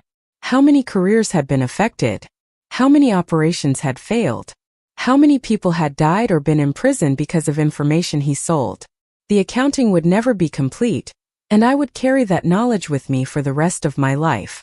Wilson reached into his jacket and pulled out an envelope. One more thing. We found this among your grandfather's papers. It's addressed to you. He must have written it shortly before he died, but he never sent it. I thought you should have it. My hands trembled as I took the envelope, recognizing my grandfather's handwriting on the front. Derek Mitchell, Private. The word private was underlined twice, as if he wanted to make absolutely certain only I would read whatever was inside. I waited until I was back in my apartment to open it, needing privacy for whatever message my grandfather had left for me. The letter was written on plain paper, his handwriting shakier than I remembered, evidence of the illness that had taken him. It began without preamble. direct and unsentimental in a way that was characteristic of how he had spoken to me in life. Derek, if you're reading this, it means I'm gone, and you've probably found some things I never meant for you to discover. I've thought a lot about what I would say to you if this moment came, and I've decided the only thing I can offer is honesty, which is ironic given how much of my life was built on lies. I was a spy, a real one, and for many years I believed I was serving my country with distinction. But the truth is I served myself first, my country second, and my family hardly at all. The people I worked for in the beginning told me I was protecting American interests. They told me the intelligence I gathered would keep us safe from enemies who wanted to destroy our way of life. I believed them because I needed to believe in something larger than myself. But somewhere in the middle of my career, I stopped believing in causes and started believing in survival. I made compromises. I sold information to people I shouldn't have. I justified it by telling myself that everyone in the intelligence world plays both sides, that loyalty is just another commodity to be traded. I know this probably sounds like I'm making excuses, and maybe I am. But Derek, I want you to understand something important. The life I built in Riverside, the garage, the fishing trips with you, the Sunday dinners and the quiet routines, that wasn't entirely a cover. Those things were real. You were real to me. When I taught you to change oil or cast a fishing line, I wasn't performing for an audience. I was trying to be the person I might have been if I had made different choices. I've done things I can't undo and hurt people I can never apologize to. I've betrayed trusts and broken oaths and accumulated enough guilt to crush a stronger man. But in the moments I spent with you, watching you grow into someone thoughtful and kind, I felt like maybe I hadn't completely failed at being human. You reminded me of who I wanted to be before the world taught me to be someone else. If you found my documents, you're probably facing an impossible choice right now. Do you protect the family by keeping quiet? Or do you expose the truth and accept the consequences? I can't tell you what to do, Derek. I lost the right to offer you moral guidance a long time ago. But I can tell you this, whatever you decide, make sure it's a choice you can live with. Don't let anyone else make it for you. Not your mother. Not Robert. Not anyone who wants to use your loyalty against you. You've always been the best of us, the one who actually has a moral compass that works. I saw that in you even when you were small, the way you couldn't stand unfairness, the way you always wanted to understand why things were the way they were. Hold on to that. Don't let this world or this family convince you to be less than you are. I'm sorry I couldn't be honest with you while I was alive. I'm sorry for the burden I'm leaving you. And I'm sorry that learning the truth about me will probably change how you remember the time we spent together. But know this, whatever else I was, whatever crimes I committed, my love for you was real. You were the one purely good thing in my complicated life, and I hope you can forgive an old spy for wanting to be your grandfather instead of just another casualty of the Cold War. Take care of yourself, Derek. Be braver than I was. Be better than I was. And if you find yourself in trouble because of what I've done, remember that you didn't create this mess. You just inherited it. That's not your fault, and you don't owe loyalty to lies, no matter who tells them. With more affection than I probably deserve, Frank Mitchell. I read the letter 3 times, tears streaming down my face that I didn't bother to wipe away. It didn't excuse anything. It didn't undo the harm he had caused or the lives he had destroyed. But it was honest in a way nothing else in his life had been, and it gave me something I hadn't realized I needed: permission to forgive him while still holding him accountable, permission to remember the good moments without pretending the terrible things hadn't happened. The letter also gave me clarity about the choice I had made.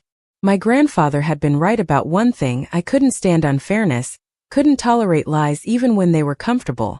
Turning in those documents hadn't been about revenge or moral superiority. It had been about refusing to be complicit in a system built on deception, about choosing the kind of person I wanted to be over the kind of person my family needed me to be.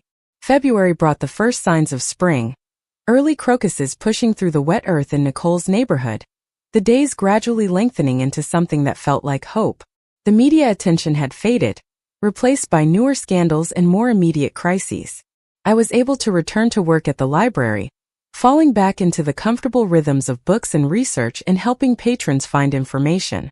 My coworkers were kind enough not to ask questions, treating me the same as they always had, which was a gift I didn't take for granted. Agent Wilson called one last time in early March to tell me the investigation was officially closed. They had identified and dismantled the remaining elements of Frank Mitchell's network, recovering millions of dollars in laundered funds and securing classified materials that had been scattered across multiple locations. The damage assessment was still ongoing, but the active threat had been neutralized. He thanked me for my cooperation and told me I could finally move forward with my life. Moving forward proved easier in theory than practice. I still had nightmares about the trial, about testifying against my uncle, about opening that Foot Locker and finding the documents that changed everything. I still jumped when my phone rang with an unfamiliar number. And I still felt the absence of my family like a physical wound, the knowledge that my mother and Brandon existed somewhere in the same city, but might as well have been on another planet for all the contact we had. But I also started to build something new. Nicole and I grew closer, our friendship deepening into something more complicated and hopeful. I started seeing a therapist who specialized in family trauma, working through the layers of grief and guilt and anger that came with learning your grandfather was a traitor. I volunteered at a local veterans organization, finding some measure of peace in helping other military families navigate the complicated legacy of service. And I started writing, documenting everything that had happened, not for publication but for myself, trying to make sense of the story I had become part of. The act of putting words on paper helped me process the experience, helped me see patterns and connections I had missed while living through it. It helped me understand that I hadn't destroyed my family, I had simply refused to maintain the fiction that held it together. The destruction had always been there, hidden beneath the surface. I had just brought it into the light. One afternoon in late April, I was shelving books in the library's history section when I came across a volume about espionage during the Cold War. I pulled it out, curious, and found a chapter about Operation Broken Arrow, one of the operations mentioned in my grandfather's documents. The book described it as a joint CIA-MI6 operation in East Berlin that had been compromised in 1983, resulting in the death of 2 American officers and the collapse of a network that had taken years to build. I stood there in the quiet library, holding the book, and realized I was reading about the real consequences of my grandfather's betrayal. These weren't abstract casualties or theoretical harm. These were real people with real families, people who had believed in something larger than themselves and paid the ultimate price for that belief. My grandfather had sold them out for money, and they had died, and their families had grieved, and the world had moved on without knowing the truth about what happened. I checked out the book and took it home, reading it cover to cover in one sitting. The author had clearly been working with incomplete information, unable to identify the source of the compromise that doomed Operation Broken Arrow. But I knew. I knew exactly who had betrayed them and why. And I knew that without my decision to report those documents, that truth might have stayed hidden forever, my grandfather's crimes buried with him, the families of those officers never knowing that their loved ones' deaths could have been prevented. That knowledge settled something in me, easing a guilt I hadn't fully acknowledged. I had done the right thing. Not the easy thing, not the thing that would have kept my family intact, but the right thing. And whatever the cost, whatever relationships I had lost and whatever comfort I had sacrificed, I could live with that choice. I could look at myself in the mirror without flinching. I could carry forward knowing I had chosen truth over convenience, justice over family loyalty, courage over comfort. Summer arrived with clear skies and warm winds, and I finally felt ready to visit my grandfather's grave. I hadn't been back to Pinehurst Cemetery since the funeral, unable to face the physical marker of his life when I was still processing everything I had learned about it. But one Saturday in June, I drove to Riverside and parked near the entrance, walking through rows of headstones until I found his, Frank Mitchell, beloved husband, father and grandfather. The words were accurate and completely inadequate, capturing none of the complexity of who he had actually been. I stood there for a long time, not praying exactly but trying to find some kind of closure. I thought about the letter he had left me, his admission of failure and his hope that I would be better than he was. I thought about the fishing trips and chess games, the moments that had been real even inside a life built on lies. And I thought about the choice I had made, the choice he had essentially given me permission to make by telling me to be braver than he was. I spoke out loud, my voice barely above a whisper. I did what you knew I would do. I told the truth. I know you probably hoped I wouldn't find those documents, that they would stay hidden and I could remember you the way I wanted to.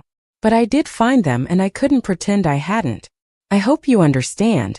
I hope somewhere, whatever part of you was real and good understands why I had to do it. The cemetery was quiet except for birdsong and distant traffic. No one answered my words, but I hadn't expected them to. This wasn't about receiving absolution from my grandfather. This was about giving myself permission to remember him as a complicated, flawed human being rather than either a hero or a monster. He had been both and neither, a man who made terrible choices and lived with them, who caused real harm and also created real moments of connection and love. I left a small stone on his headstone, a Jewish tradition I had read about, a way of marking that someone had visited and remembered. Then I walked back to my car and drove away from Riverside, knowing I probably wouldn't return for a long time. That chapter of my life was closed, not forgotten but finished, filed away in memory where it could no longer hurt me in active, immediate ways. Nicole and I moved in together in August, finding a small house in southeast Portland with a garden where we could grow tomatoes and herbs. It felt like starting over, building something new in a space that wasn't haunted by family expectations or hidden secrets. We painted walls and argued about furniture and figured out how to share space in the way new couples do. And through it all I felt lighter than I had in years. My mother reached out once, a brief email in September asking if we could talk. I agreed to meet her at a neutral location, a coffee shop halfway between her world and mine. She looked older, worn down by the year that had passed, but there was something different in her eyes, something that might have been the beginning of understanding. She apologized, not for everything but for enough. She admitted she had chosen comfort over truth, that she had known more than she claimed, and had looked away because looking directly at reality was too painful. I accepted her apology but made it clear that rebuilding our relationship would take time, and would require her to accept that I wouldn't apologize for my choices. She nodded, tears in her eyes, and said she understood. We parted with a tentative hug, both of us knowing we might never be close again but willing to leave the door open for possibility. Brandon never reached out, and I made peace with that loss. Some relationships don't survive honesty, and trying to force reconciliation would only create more pain. I hoped that someday he would understand why I did what I did, but I couldn't control his perspective or his anger. I could only control my own actions and my own conscience. The 1-year anniversary of finding the documents passed quietly. I marked it by taking myself to dinner at a restaurant with a view of the river, toasting silently to survival and truth, and the courage it takes to choose your own integrity over other people's expectations. The city lights reflected on the water, beautiful and indifferent, and I felt profoundly grateful to be sitting there, free and whole and honest about who I was. I thought about everything that had happened, the discovery that shattered my understanding of my family, the investigation that exposed decades of secrets, the trial that sent my uncle to prison, the relationships that fractured and the new ones that formed. I thought about my grandfather's letter and his hope that I would be better than he was. And I realized I had been given a gift, wrapped in trauma and loss, but a gift nonetheless. I had learned who I was when tested. I had discovered I could stand alone if necessary. I had proven to myself that I valued truth more than comfort, justice more than convenience, integrity more than acceptance. The waiter brought the check and I paid it, leaving a generous tip, and walked out into the warm evening. The city hummed around me with 1,000 stories being lived simultaneously, each person carrying their own secrets and struggles and moments of grace. I was just one story among many, no longer defined by my grandfather's crimes or my family's dysfunction, but by my own choices and my own courage. I had been Derek Mitchell, the grandson of a spy. Now I was just Derek Mitchell, a man who had found documents in an attic and chosen truth over silence. And that was enough. That was more than enough. It was everything. The call came on a Tuesday morning in October, more than 2 years after I had first opened that footlocker in my grandfather's attic. I was at work, helping a patron locate historical records about Oregon's lumber industry, when my phone buzzed with an unfamiliar Washington, D.C. area code. I excused myself and stepped into the stacks to answer, and Agent Wilson's voice came through with an unusual tension that immediately put me on alert. "Mr. Mitchell, we need to talk. Something's come up that you should know about. Can you come to the field office this afternoon?" The old anxiety spiked through me, that familiar feeling of waiting for the next terrible revelation. "I thought this was over," I said, trying to keep my voice steady. "The investigation closed. Robert is in prison. What else could there possibly be?" Wilson's pause stretched long enough to make my stomach drop. We've discovered that your grandfather's network was larger than we initially understood. There are elements that remained active even after his death, people who continued operating using the infrastructure he built. And Derek, some of them have become aware of your role in exposing the operation. We have credible intelligence suggesting you may be at risk. The library suddenly felt too exposed, too public, every patron a potential threat. I told Wilson I would be there within the hour and ended the call with hands that had started trembling. Nicole was at work, so I sent her a quick text explaining I needed to meet with the FBI and would call her afterward. Then I drove to the federal building, checking my mirrors obsessively, seeing threats in every car that seemed to follow the same route. Agent Wilson met me in the lobby this time. Rather than making me wait, his expression grim.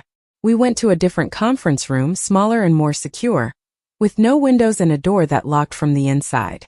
Agent Torres was there as well, along with a man I didn't recognize, older and harder looking, introduced simply as Mitchell from Counterintelligence. The lack of a first name told me everything I needed to know about how seriously they were taking this situation. Mitchell from Counterintelligence opened a laptop and turned it to face me. On the screen was a photograph of a man in his 50s, European-looking, with cold eyes and a face that seemed designed to be forgettable. This is Gregor Volkov. He's a former Soviet intelligence officer who transitioned to private intelligence work after the Cold War ended. We've confirmed he was one of your grandfather's primary contacts during the last decade of Frank's life. Volkov ran a network that purchased classified information from American sources and brokered it to various clients, state actors and private entities alike. I stared at the face on the screen, trying to understand what this man had to do with me. Where is he now? Mitchell's expression didn't change. 3 days ago, Volkov entered the United States on a Canadian passport under an alias. We've been tracking him since he crossed the border, and his movements suggest he's heading to the Pacific Northwest. We believe he's coming to Portland, and given the timing and his known patterns, we believe his target is you. The words hit me like cold water. Why would he come after me? Frank is dead. Robert is in prison. What could I possibly have that he wants? Agent Torres leaned forward, her voice gentle but direct. It's not about what you have. It's about what you represent. You're the person who exposed the network, who brought federal attention to an operation that had been functioning quietly for decades. People in Volkov's world operate on reputation and discretion. You damaged both. There's also a possibility he believes you have additional documents or information that could compromise other elements of the network we haven't discovered yet. Agent Wilson added, his tone measured but serious, we're implementing protective measures immediately. We're placing you in a secure location until we can locate and apprehend Volkov. We're also putting a detail on Nicole Harper and anyone else in your immediate circle who might be used to get to you. This is a credible threat, Derek. We need you to take it seriously. The surreal quality of the conversation made it hard to process. 2 years after I thought this nightmare had ended, it was pulling me back in, threatening not just my peace of mind but my actual physical safety. How long? I asked. How long will I need to be in protective custody? Mitchell closed the laptop, his expression unreadable. Until we neutralize the threat. Could be days, could be weeks. Volkov is a professional, and professionals don't move quickly. But they also don't give up easily. We'll find him, but we need to keep you safe while we do. They took me from the federal building to a safe house in the suburbs, a nondescript ranch-style home in a neighborhood where every house looked identical, designed for invisibility. 2 agents I had never met before were assigned to stay with me, rotating shifts every 12 hours, their presence a constant reminder that my life was in danger. I was allowed to call Nicole and explain the situation, hearing the fear in her voice as she processed what I was telling her. She wanted to come to the safe house, but the agents refused, explaining that limiting visitors reduced the risk of compromise.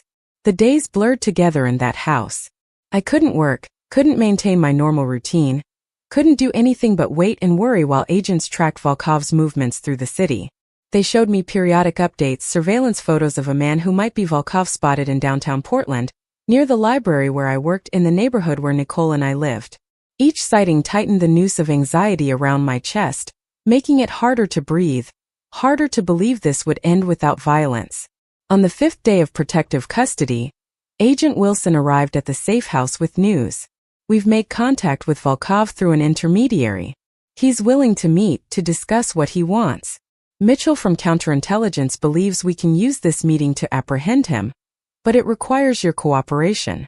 The plan they outlined was simple in concept and terrifying in execution. I would agree to meet Volkov in a public location, wearing a wire, surrounded by undercover agents who would move in once Volkov revealed his intentions. They assured me I would be safe, that they had done operations like this dozens of times, that the risk was minimal. But I saw the tension in Wilson's shoulders, heard the careful way he chose his words, and I knew the risk was anything but minimal. I agreed because refusing felt like choosing to live in fear indefinitely, always looking over my shoulder, always wondering if today would be the day Volkov decided to act. At least this way I had some agency, some ability to participate in ending the threat rather than passively waiting for someone else to resolve it. Nicole argued against it when I called to tell her, her voice rising with panic, but I made her understand that this was the only way forward that didn't involve hiding for the rest of my life. The meeting was set for a coffee shop in the Pearl District, a busy location with good sightlines and multiple exits. I arrived 15 minutes early, wearing the tiny microphone and transmitter the technical team had fitted me with, hyper-aware of the weight of the equipment against my skin. The undercover agents were already in position, scattered throughout the coffee shop and surrounding area, invisible to casual observation but ready to move at the first sign of trouble. Volkov arrived exactly on time, which somehow made him more frightening. Professionals who respected schedules were professionals who planned carefully, who thought through contingencies, who didn't make mistakes. He ordered coffee at the counter with no apparent concern, then walked directly to my table and sat down across from me. Up close, his eyes were even colder than in the photographs, calculating and empty of empathy. "Mr. Mitchell," he said, his English accented but precise. "Thank you for agreeing to meet. I know you must be frightened, but I assure you I mean you no harm if you cooperate." His casual tone, as if we were discussing something mundane rather than the threat he represented, made my skin crawl. I kept my voice steady, remembering Agent Wilson's instructions to keep him talking, to draw out information. "What do you want from me?" Volkov sipped his coffee, taking his time. "Your grandfather kept records beyond what you found in his attic. Insurance, he called it. Documentation of every transaction, every contact, every operation he facilitated. I believe he shared the location of these records with you before he died, either explicitly or through clues embedded in materials you inherited. I need you to give me that information." The claim was absurd, based on a completely false assumption, but it revealed Volkov's motivation. He thought I had evidence that could expose him and others in the network Frank had worked with. "I don't have any other records," I said carefully. "Everything I found I turned over to the FBI. There's nothing else." Volkov's expression didn't change, but something shifted in his eyes, a flash of calculation. "I don't believe you." Frank Mitchell was too careful, too paranoid to leave his fate entirely in the hands of federal agencies. He would have kept leverage and he would have passed it to someone he trusted. You were his favorite grandchild, the one he spent the most time with. The logical choice. I realized then that no amount of denial would convince him, that he had constructed a narrative that made sense to him and would interpret anything I said through that lens. Before I could respond, his hand moved beneath the table, and I saw the edge of a weapon, just a glimpse but enough to make my heart stop. Agent Wilson's voice came through the earpiece I was wearing, calm but urgent. "Stay calm. We're moving in 60 seconds. Volkov leaned forward, his voice dropping to a whisper that wouldn't carry beyond our table. "You have a choice, Mr. Mitchell. Tell me where the records are, or I will hurt people you care about until you do. Your girlfriend Nicole is at her office right now. I know which building, which floor, which desk. I have people watching her. One phone call from me and she becomes leverage instead of a witness. Do you understand what I'm telling you?" The threat against Nicole cut through my fear and ignited something else, something harder. I met Volkov's cold eyes and spoke with a conviction I didn't know I possessed. "You're wrong about the records. They don't exist. And you're wrong about me. I'm not someone who can be threatened into lying. Whatever you do, whatever consequences come, I won't give you something that doesn't exist." Volkov's expression flickered with frustration, the first real emotion I had seen from him, and I knew in that moment he was going to escalate. His hand tightened on the weapon beneath the table, and I braced for violence. Then the coffee shop erupted with movement, agents appearing from every direction, weapons drawn, shouting commands. Volkov froze, professional enough to recognize when a situation had turned impossible, and raised his hand slowly away from the weapon. The arrest happened quickly, efficiently, agents securing Volkov and clearing the civilians from the coffee shop with practiced coordination. Agent Wilson appeared at my side, his hand on my shoulder, asking if I was all right. I nodded, not trusting my voice, adrenaline flooding my system now that the immediate danger had passed. They led Volkov away in handcuffs, and I sat there at the table watching my coffee go cold, trying to process what had just happened. The safe house felt different when I returned to it that evening, less like a prison and more like genuine sanctuary. Agent Torres debriefed me, walking through the conversation with Volkov line by line, and I learned that the threat against Nicole had been verified, that agents had been positioned at her office building as well, ready to intervene if Volkov's people had moved against her. The coordination of the operation had been extraordinary, but it still left me shaken by how close we had come to a much darker outcome. Volkov was charged with attempted extortion, making terroristic threats, and entering the country under a false identity. The weapon he had been carrying added federal firearms charges. Agent Mitchell from Counterintelligence told me that Volkov would likely cooperate with authorities in exchange for a reduced sentence, providing information about the remnants of Frank Mitchell's network that were still operating. My testimony about the threats he made would be crucial to ensuring he couldn't negotiate his way to freedom. I was released from protective custody 3 days later, after agents had swept my home and Nicole's office for surveillance devices, and confirmed that Volkov's local contacts had either fled or been arrested. Returning to normal life felt impossible at first, every shadow threatening, every stranger potentially dangerous. But Nicole was patient with my hypervigilance, and the therapist I had been seeing helped me process the trauma of being targeted for violence because of choices I had made years earlier. The trial for Volkov happened the following spring, a shorter and less media-saturated affair than Robert's trial had been.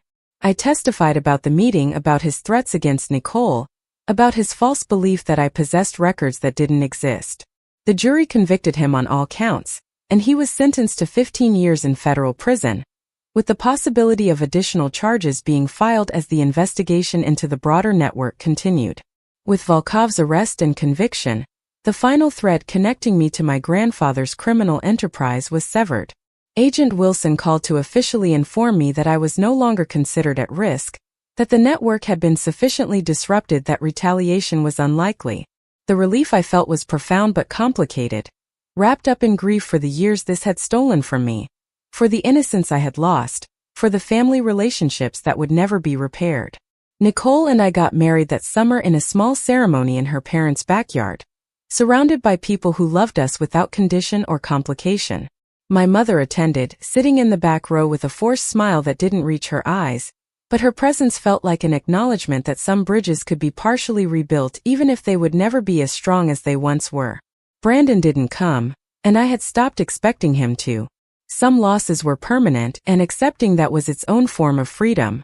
I thought often about my grandfather's letter, about his instruction to be braver and better than he had been. I had tried to live up to that challenge, had made choices that cost me dearly but that I could defend without shame. The documents I found in his attic had set in motion a series of events that exposed decades of betrayal, brought criminals to justice, and ultimately made me a target for violence. But they had also forced me to define who I was independent of family loyalty, to choose integrity over convenience, to stand alone when standing with others would have required me to compromise my values. The library promoted me to a senior position overseeing their archives and special collections, recognizing my attention to detail and my understanding of how to handle sensitive historical materials.